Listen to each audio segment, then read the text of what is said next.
बात उन दिनों की है जब मैं कॉलेज स्टूडेंट था। अपने कॉलेज की ओर से हम सभी कैंप के लिए एक जंगल में गए थे।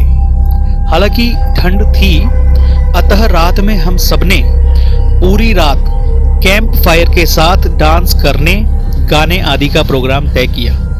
मुझे और सभी साथियों को कैंप फायर के लिए लकड़ियां इकट्ठी करने का भार सौंपा गया। मैं निकला तो सबके साथ ही, लेकिन जंगल के प्राकृतिक सौंदर्य में भटकता हुआ अकेले बहुत दूर कहीं निकल गया।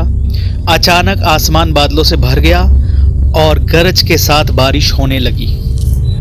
बादलों के लगातार गरजने से मैंने पेड़ के नीचे खड़ा रहना मुनासिब ना समझा। आसपास किसी घर की तलाश में एक दिशा में भागने लगा। मुझे कुछ ही दूरी पर एक लाल ईंटों से बनी शानदार बिल्डिंग नजर आई। बिल्डिंग रोशनी से पूरी तरह नहाई हुई थी और उसमें ढेर सारे लोग थे, ऐसा मुझे दूर से लग रहा था। मैं तेजी से भागते हुए उस बिल्डिंग में जा घुसा और सामने से आती हुई एक खूबसूरत नर्स से टकराते टकराते बचा। नर्स ने मुझे घूर कर देखते हुए कहा, बहुत अधिक भीग गए हो, सर्दी लग जाएगी। उधर बाईं ओर एक स्टोर रूम है, वहां जाकर जो भी मिले उससे कहना सिस्टर जूलिया ने सूखे और साफ कपड़े मुझे देने को कहा है, तुम्हें वह कपड़े दे देगा। मैं हक्का बक्का मुंह फाड़े सिस्टर जूलिया को देखता रहा। मुझे एकदम से समझ नहीं आया कि मैं क्या करूं। मेरी स्थिति देखकर सिस्टर जूलिया खिलखिलाकर हंस पड़ी और बोली, पहले तुम अपना मुंह बंद करो, वरना मुंह में मच्छर घुस जाएंगे। अब जाकर वैसा ही करो जैसा मैंने कहा है। मैं हल्के से हाँ में सिर हिलाकर सिस्टर की बताई हुई दिशा में जाने को मुड़ गया। अभी कुछ 10 कदम ही चला होऊंगा कि मेरे कंधे पर किसी ने हाथ रखा। मैं चौंक कर पीछे मुड़ा। अपने सामने आर्मी की वर्दी में एक युवक को खड़ा मुस्कुराता पाया।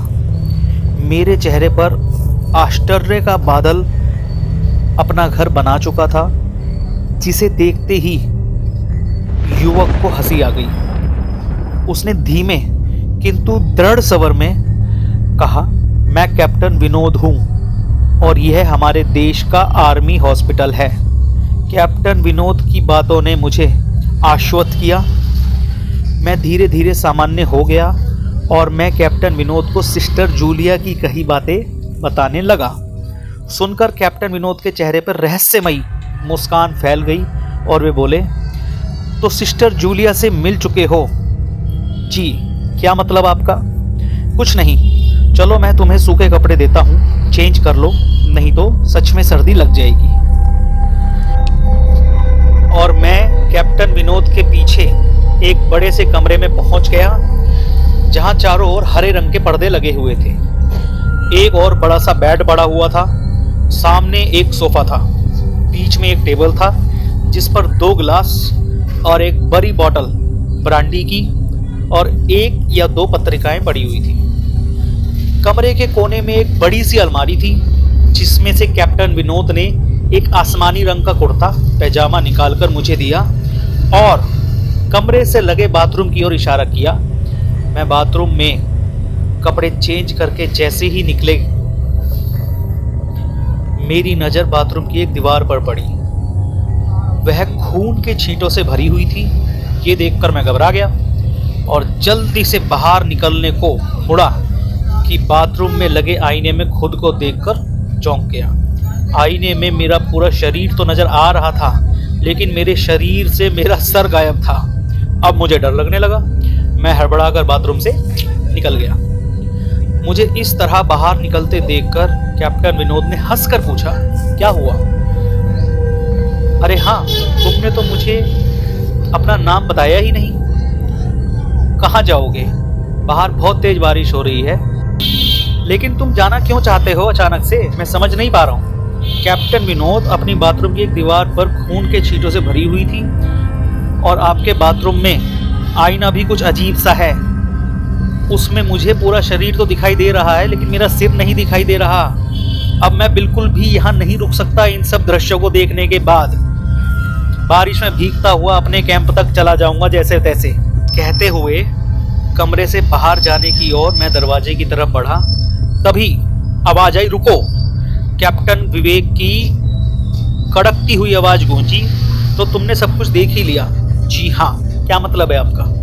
मेरी आवाज में डर भी भर गया था। मतलब चाहे जो हो, तुम यहाँ से नहीं जा सकते, विनोद साहब ने बोला, जब तक मैं तुम्हें कुछ बता ना दूं। क्या क्या बताना चाहते हैं आप? जो आज तक कोई नहीं जान सका। तो जो आज तक कोई नहीं जान सका तो मैं जानकर क्या करूंगा? प्लीज मुझे जाने दें। मैं डर से बोला। नहीं, बिल्कुल भी नहीं जाने दूंगा, कैप्टन विनोद ने कहा। तुम्हें मुझसे डरने की कोई जरूरत नहीं है। सैनिक सबकी सुरक्षा के लिए होते हैं। मैं भी तुम्हारी सुरक्षा ही कर रहा हूं। कैप्टन विनोद के स्वर में कोमलता थी। आओ मेरे साथ इस सोफे पर बैठ जाओ। मैं तुम्हें एक कहानी सुनाता हूं। कहानी खत्म होते ही मैं तुम्हें तुम्हारे कैंप पर जीप से छोड़कर आऊंगा। वैसे भी तुम अपने साथियों से काफी आगे निकल आए हो।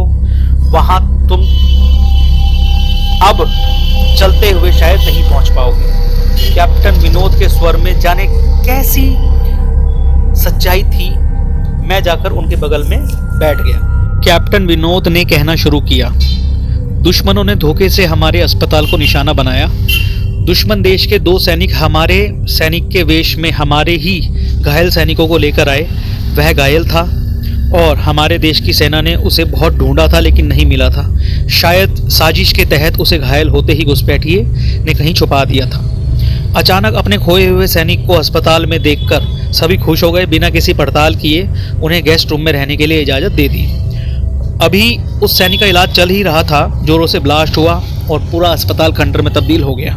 कोई नहीं बचा उस ब्लास्ट में। दीवार पर जो खून के छींटे हैं वो उसी ब्लास्ट में मारे हुए हॉस्पिटल के कर्मचारियों के हैं। मैं उनके चेहरे को देखकर अंदर से दहल गया। फिर भी मैंने हिम्मत करके पूछा, सर आप कैसे बच गए उस ब्लास्ट में? सुनते ही कैप्टन विनोद ने हंसकर जवाब दिया, ये कहानी आज से मात्र 10 वर्ष पहले की है और मैं तो आज से 50 वर्ष पहले ही मर चुका हूँ। इसके आगे उन्होंने क्या कहा मुझे कुछ मालूम नहीं। चेहरे पर गीलेपन का एहसास जब काफ़ी हुआ तो जैसे मैं नींद से जागा। वहाँ पर मैं देखता हूँ कि वहाँ पर मेरे सभी साथी खड़े हुए हैं, मेरे टीचर भी खड़े हुए हैं और वो कह रहे हैं थैंक गॉड तुम्हें होश आ गया। तो मैंने उनसे पूछा, क्या मैं बेहोश था? हाँ, तुम जंगल से रास्ता भटक गए थे।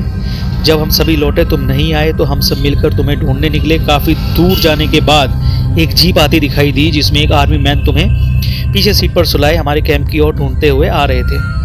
उन्होंने हम सबको बताया, जीप पर बिठाया और कैंप की तरफ छोड़ दिया। हमने उन्हें काफ़ी रोकने की कोशिश की। वो ये कहते हुए चले गए कि अभी नहीं रुक सकता, एक ज़रूरी काम है। जब हमने उनसे तुम्हारे बेहोश होने के बारे में पूछा तो उन्होंने कहा कि तुम खुद ही उठकर बता दोगे। तो उन सब की उत्सुक निगाहें मेरी तरफ देखने लगी। तो मैंने उनसे धीमे स्वर में पूछा, क्या उनका नाम कैप्टन विनोद था? सर ने कहा हाँ। मैंने सबको उधर चलने को कहा जिधर से जीप आती देखी थी सबने। पहले तो सर तैयार हो गए पर विद्यार्थी और मेरे साथी नहीं मान रहे थे। फिर जैसे तैसे सबको मनाया। फिर सुबह होते ही हम उधर की ओर गए। मैंने उस जगह पर पहुंचकर गहरे आश्चर्यजनक दृश्य को देखा। वहां एक अध जला खंडर था जिसके एक टूटे हुए पत्थर पर लिखा था आर्मी हॉस्पिटल।